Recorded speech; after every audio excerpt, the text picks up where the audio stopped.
வணக்கம். நாங்கள் போன வாரம் வெள்ளிக்கிழமை கல்லணைக்கு போயிருந்தோம்.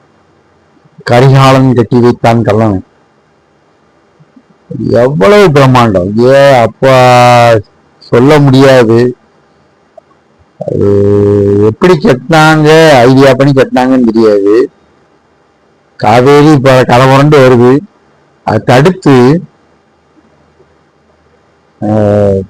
திசையில அப்படி பிரிச்சு விட்டுருக்கான். ஒவ்வொரு ஏரியாவுக்கும்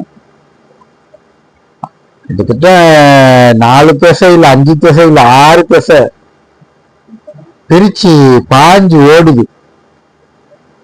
அங்கிருந்து பொங்கி வர்ற காவேரியை தடுத்து அங்க எங்கேயுமா பிரிச்சு விட்டுருக்கான். ஒவ்வொரு கிராமத்துக்கும் ஒவ்வொரு ஏரியாவுக்கும் போறதுக்கு அற்புதமா இருந்தது. ஆமா, இப்படி ஒரு அதாவது மக்கள் மேல அவ்வளவு பற்றுதல். முதல்ல மக்களை வாழ வைக்கணும், நம்ம மக்களை வாழ வைக்கணும்னு அவர் பற்றுதல். பிறகு அவ்வளவு அறிவாளியா இருந்திருக்கான். இப்பவுமே இருக்கானே, இவ்வளவு அறிவுத்தரமா இவ்வளவு மிஷின் வந்துட்டு, ஆனா மனசு இல்லை. பணமும் இருக்கு ஆனா மனசு இல்லை. இடம் இருக்கு, பணம் இருக்கு, ஆனா மனசு கிடையாது. ஆனா அந்த காலத்துல 1500 வருஷத்துக்கு முன்னால அவ்வளவு பிரம்மாண்டம். எனக்கெல்லாம் நினைக்க அவ்வளவு மனசு இவ்வளவு பிரம்மாண்டமா அப்படின்ற மாதிரி இருக்கு. இன்னும் நிலையா நிக்குது. 1500 ஆண்டுகளை தாண்டி இன்னும் நிலையா நிக்குது. பாஞ்சு ஓடுது. நான் 3வது தடவை இது போயிருக்கேன். ஆனா 2 தடவை போகும்போது தண்ணி இல்லை. தடவை ஆட்பறிச்சு ஓடுது. அங்க பார்க்கவே ஆனந்தமா இருக்கு. அந்த நீரை பார்க்கும்போது, ஓடி போற நீரை துள்ளி குதிச்சு போகும்போது அவ்வளவு ஆனந்தமா இருக்கு. சொல்ல முடியாது, வார்த்தைகளால சொல்ல முடியாது.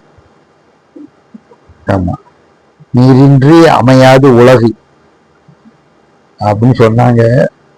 உண்மையிலே அதான் உண்மை. அதை நேரில் பார்க்கும்போது ரொம்ப ஆனந்தமா இருந்தது. கரிகால் சோழன் பலவன், அவன் புகழ்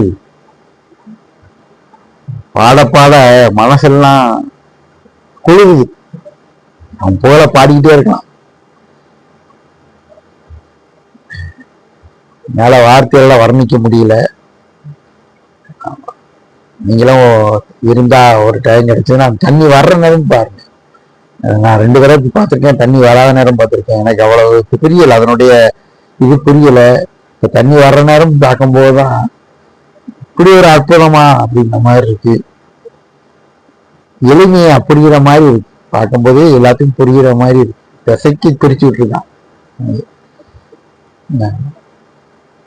நன்றி. மேலும் ஒரு பயிர்